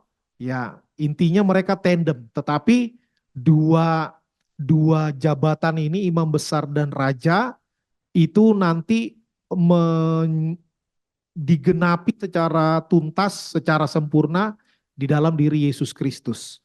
Ya bahwa Yesus Kristus adalah imam ya yang membawa menjadi perantara antara manusia dengan Bapa, tetapi juga kemudian dia menjadi raja ya yang memerintah atas dunia ini. Tentu pemerintahannya bukan politik, tetapi pemerintahannya di dalam dunia rohani. Tetapi juga nanti Tuhan benar-benar memerintah ketika dia akan datang kedua kalinya sebagai raja di raja, ya raja segala raja. Dan kemudian di sini dikatakan juga bahwa sang tunas di ayat 12-13, sang tunas akan mendirikan bait Tuhan dan akan duduk memerintah di atas tahta. Ada kesepakatan damai di antara imam besar dan raja. Ya kalau kita salah paham bisa juga ini dibilang kesepakatan damai seolah-olah tadinya berantem. Ya, tapi enggak begitu. Maksudnya ini memerintah bersama-sama. Ya, memerintah bersama-sama. Dalam konteks di zaman itu tentu imam besar memerintah dalam hal spiritual. Dialah yang punya otoritas di dalam aspek spiritual. Sedangkan Zerubabel dia adalah bupati, tetapi secara bagi orang Yehuda Zerubabel lah raja mereka, pimpinannya. Ya, tetapi tunduk kepada kerajaan Persia. Ya, jadi dia fungsi sebagai raja dipegang oleh Zerubabel. Mereka berdua memerintah bersama-sama. Dan itu sekali lagi digenapi secara sempurna di dalam pribadi Yesus Kristus. Nah, kemudian ini tadi yang Bu Nevi singgung, ya orang-orang dari jauh akan datang untuk turut membangun bait Tuhan. Hal ini akan terjadi apabila umat sungguh-sungguh mendengarkan suara Tuhan. Nah, di sini ada seruan ketaatan dari Tuhan kepada umat, ya, yang kalau dimengerti sepotong saja, maka ini kelihatan, tapi ada benarnya juga ya, ada benarnya bahwa ini kondisional, ya, bahwa jadi atau enggak tergantung umat taat atau enggak, ya. Maka ini kalau kita ngelihat secara urutan waktu, ya. Tetapi kalau dari Tuhan tentu tidak ada rencana Tuhan yang bisa gagal, ya. Bahkan oleh ketidaktaatan manusia, ya. Maka Tuhan bilang batu-batu ini pun bisa memuji Tuhan. Kalau engkau tidak mau memuji Tuhan, misalnya gitu ya. Nah, tetapi tentu ini adalah seruan yang penting, yang nggak mungkin Tuhan bilang kalau kamu nggak taat juga nggak apa-apa nanti, ya pasti disuruh taat. Ya, ini kalau bahasa saya bilang ini bahasa pastoral, ya bahasa pastoral. Tetapi bahasa doktrinal, ketetapan Tuhan pasti terjadi, ya karena Tuhan adalah Tuhan atas sejarah. Ya, bisa kelihatan pada masa tertentu kelihatannya kok bisa katakanlah kok kejahatan bisa menang atas kebenaran, ya kelihatannya di dalam spektrum waktu tertentu, tetapi Tuhan itu kan melampaui waktu, ya Tuhan tidak terikat oleh waktu. Pasti pada waktunya nanti Tuhan akan genapi semua rencananya. Dan ya, ini tunas tadi juga sudah dibahas ya tentang tunas dan juga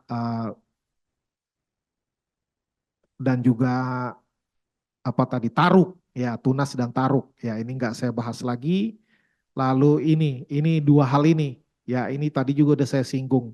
Ini ada penggenapan sementara, tetapi juga ada penggenapan yang sempurna. Nah, jadi Imam Besar Yosua maupun Zerubabel sebagai pimpinan politik itu penggenapan sementara.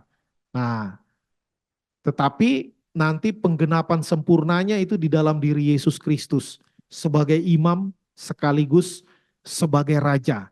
Ya tentu ini tafsiran orang Kristen ya. Kalau orang Yahudi nggak percaya, ya itu mah Zerubabel ya, itu bisa-bisanya orang Kristen aja dicocok-cocokin sama Yesus Kristus. Ya, tulisan mereka seperti itu. Saya juga sempat baca satu tulisan dari orang Yahudi ya yang menolak bahwa Yesus Kristus adalah Mesias dengan istilah-istilah tadi, taruk, tunas, bahwa harus keturunan Daud, tetapi yang poinnya dia menyangkal karena katanya Yesus itu keturunan dari Maria, sedangkan orang Israel tidak mengenal keturunan dari perempuan, harus dari laki-laki. Dan karena Yesus bukan anak biologis Yusuf, maka tidak berlaku itu bahwa Yesus adalah tunas Daud katanya. Ya tentu ya ke orang Yahudi pasti berbeda penafsirannya. Tapi kita punya landasan yang sangat kuat ya. Ayatnya juga banyak banget. Ayatnya juga banyak banget. Ya. Nah, ini yang penting juga yang jadi perenungan dari perikop ini, bagaimana pekerjaan Tuhan itu dikerjakan secara kolektif, bukan one man show, ya bukan pertunjukan satu orang, tetapi secara kolektif. Ya ketika Tuhan mau agar bait Allah itu dibangun, Tuhan memakai Zakaria, kemudian ada yang sejaman juga ada Hagai, lalu juga minta izin kepada raja. Banyak prosesnya ya, di pasal 4 juga sudah kita bahas, sempat mangkrak 16 tahun. Ya kemudian dilanjutkan lagi. Wah, dan Tuhan bisa pakai orang-orang tertentu. Ya, orang-orang tertentu, dan ini yang menarik, walaupun nama mereka dicatat di Alkitab, tapi habis itu hanya di sini aja mereka dicatat. Ya, hanya di sini saja nama-nama yang tadi disebutkan di ayat 9 dan ayat 14. Ya, tetapi mereka bersedia dipakai oleh Tuhan. Wah, ini luar biasa. Ini luar biasa. Mungkin kita bisa berpendapat bahwa waduh, ini mereka baru pulang dari pembuangan loh. Kalau di ayat 9 tadi kan, orang yang baru kembali dari Babel. Ya. Dan mereka di Babel itu dibuang, ya, bukan lagi mau buka perusahaan cabang, ya gitu kan. Logikanya ini nggak ada yang konglomerat ini mereka. Ya, tapi mungkin nggak tahu, kita nggak dijelaskan dengan detail. Mungkin mereka punya harta lebih, ya walaupun di pembuangan. Nah, ini baru kembali dari pembuangan, kembali ke kampung halaman, lalu saya coba membayangkan ya bagaimana Zakaria bilang, Tuhan bilang kepada saya, kamu serahkan perak dan emas yang kamu punya untuk bikin mahkota. Ya. Dan di sini nggak ada bilang, loh kok kami enak aja, masa cuma kami bertiga orang segitu banyak? Ya. Mungkin dia bisa debat, oke deh saya duluin tapi nanti yang lain ganti ya, cicil ya. Itu enggak ada dibilang gitu. Jadi kesan yang kita dapat di sini bahwa mereka kasih begitu saja, no debat.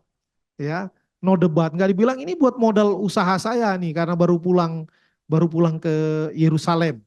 Ya, mereka memberikan apa yang ada pada mereka, padahal pasti mereka tidak dalam kondisi yang berlimpah-limpah karena ini baru dari pembuangan. Ya, pembuangan itu ya bukan citizen, ya bukan warga kelas 2, mungkin warga kelas 12 kali. Ya, bukan warga negara, pasti mereka nggak dapat hak yang banyak di pembuangan. Ya mungkin kalau zaman sekarang nggak boleh punya tanah, ya kayak orang asing lah. Orang asing di Indonesia yang nggak boleh beli tanah, macam-macam batasan-batasannya begitu banyak. Ini di zaman modern, apalagi di zaman itu. Ya, tetapi mereka mendukung apa yang mereka punya, apa yang mereka bisa. Ya dalam hal ini melalui harta atau melalui dana. Nah, panggilan bagi kita, maukah kita mendukung pekerjaan Tuhan, baik dalam doa, daya, dan dana? Nah, ini pertanyaan. Ya, doa mau, ikut doa pagi kalau gitu, ya kan? Lalu dengan daya, nah terlibat di gereja, ya, usher greeter lah, singer, pemain musik, apa yang kita bisa kita berikan. Lalu dana, ya, dana. Ada yang orang punya dana tapi nggak mau kasih dana, daya aja. Ya, ada yang saya kasih dana aja, waktu saya nggak ada. Ya, ya mana yang bisa nggak apa-apa. Tapi kalau bisa semuanya, wah itu yang paling keren. Ya, itu yang paling keren. Saya yakin ketiga orang ini yang menyumbang emas dan perak juga mereka ikut datang, ya ikut datang. Nggak diceritain sih mereka ikut ngangkat batu bata atau enggak, ya. Tetapi saya yakin mereka memberi dengan sukacita, bukan merasa diperalat atau diperas, ya untuk pelayanan. Tidak demikian. Maka penting untuk memiliki perspektif yang benar tentang pelayanan kepada Tuhan. Nggak hitung-hitungan, tapi justru bersyukur. Kok saya yang diberikan kepercayaan oleh Tuhan untuk berbagian dalam pelayanan? Ya, padahal banyak orang lain, harus gitu. Jangan kok saya, yang lain kan banyak. Jangan begitu. Ya. Lalu ini dari ayat 15 tadi. Akan banyak orang dari jauh katanya. Ya tentu penafsirannya bisa orang Israel diaspora. Ya orang Israel yang terpencar-pencar di mana-mana bisa. Ya. Tetapi tidak menutup kemungkinan juga ada banyak orang lain juga selain orang Israel yang dipanggil Tuhan. Ya, yang dipanggil Tuhan. Kalau kita kaitkan dengan tadi yang sudah dijelaskan Pak Yandoko mengenai bait Allah, ya bahwa ya bait Allah itu adalah kamu, ya maksudnya adalah kita, ya adalah kita. Nah di konteks perjanjian baru kan akhirnya umat pilihan bukan hanya orang Israel juga umat pilihan, ya. Tetapi akhirnya semua orang yang percaya kepada Yesus Kristus itu juga adalah umat pilihan, ya bait Allah. Ya tadi di dalam makna salah satu makna dari tunas itu sang tunas akan membangun bait Allah tadi yang di ayat ke-12. Ya. Dan di perjanjian baru dikatakan bait Allah itu adalah kamu, adalah kita, adalah gereja. Ya, benar sekali. Jadi ini tadi penggenapan nubuatan ya secara tidak hanya sekali, tapi ada penerapan yang paripurna di dalam diri Yesus Kristus. Ketika Tuhan mengatakan kepada Daud bahwa bukan kamu, tetapi keturunanmu lah yang akan Allah. Itu digenapi oleh Salomo, membangun bait Allah. Tetapi kemudian yang paripurna tentu oleh Yesus Kristus, bahwa dia membangun bait Allah yaitu gerejanya, orang-orangnya, umat Tuhan. Ya, Tuhan Yesus juga memerintah dalam hal spiritual. Tuhan Yesus juga bertindak sebagai imam besar agung kita. Ya, yang tadi juga Pak Yandoko bandingkan dengan Melkisedek. Ya, betul sekali. Dan Tuhan akan menggerakkan lebih banyak orang lagi.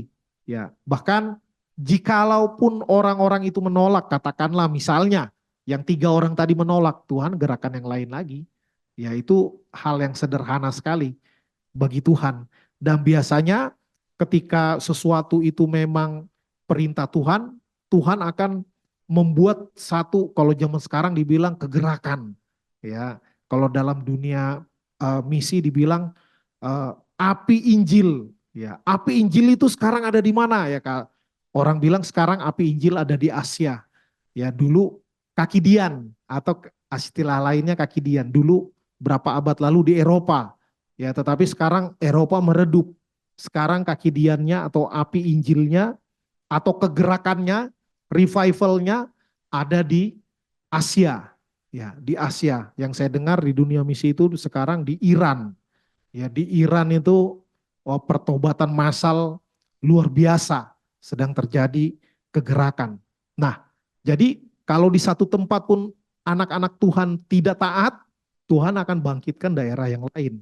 Nah, jangan sampai kita termasuk yang meredup. Ya, kita harus ikut dalam kegerakan ini sehingga Tuhan akan membuat orang lebih banyak terlibat. Ya, kita bersyukur bukan hanya Israel yang diselamatkan, kita juga diselamatkan. Ya, tetapi jangan terus keenakan lalu diem aja. Ya, kita harus terus bergerak sehingga lebih banyak orang lagi Tuhan gerakan. Nah jadi tadi udah terjawab ya pertanyaannya. Ya, jadi tadi apa tidak jadi dipakai ya dipakai karena Tuhan perintahkan. Ya, Tuhan perintahkan suruh pakaikan itu kepada imam besar Yosua, dan yang pertanyaan berikutnya tadi sudah dijawab juga oleh Pak Saud. Ya, orang yang berbeda. Demikian yang bisa saya bagikan, saya kembalikan kepada moderator. Terima kasih Pendeta Galen, Bapak Ibu semua yang dikasih Tuhan. Sudah di penghujung pertemuan kita. Ini ada beberapa poin saya catat, saya akan bacakan untuk kita sebagai hal-hal yang belum terjawab atau yang belum kita dapatkan dalam diskusi kita dari Pendeta Galen. Pak Galen tadi menyampaikan beberapa poin penerapan yang penting saya perlu bacakan untuk kita. Jadi pekerjaan Tuhan harus dikerjakan secara kolektif, ya. Jangan kita merasa kita paling pintar, kita aja yang bisa, seperti itu. Yang kedua, maukah kita menjadi sebuah pertanyaan pada diri kita, berkontribusi di dalam gereja, di dalam pelayanan, ya baik itu uangmu, tenagamu, waktumu, bahkan kalau saya boleh tambahkan, ya perasaanmu. Kadang-kadang kita udah melayani, terus bukan pujian tapi ada cacian atau ada celaan. Nah, itu bagian dari penumpahan segenap hati perasaan kita. Yang terakhir tadi, mari kita bergerak, jangan diem, supaya banyak orang, lebih banyak lagi yang tergerak dan semakin banyak orang yang terlibat di dalam melayani Tuhan. Jikalau kita tidak kembangkan talenta kita, mau melayani Tuhan dengan uang kita, dengan tenaga kita, dengan waktu kita, maka Tuhan akan bisa perintahkan orang lain, bahkan batu sekalipun. Demikian firman Tuhan. Saya kira itu yang menjadi catatan tambahan buat kita dalam diskusi kita malam ini. Kita akan ketemu lagi Jumat depan ya. Jadi kemarin kita mundur kan ini. Jadi nempel nih. Jumat depan kita ketemu lagi di pasal 7. Demikian Tuhan memberkati kita semua. Biarlah segala sesuatu yang kita bicarakan boleh menjadi puji hormat bagi kemuliaan Tuhan.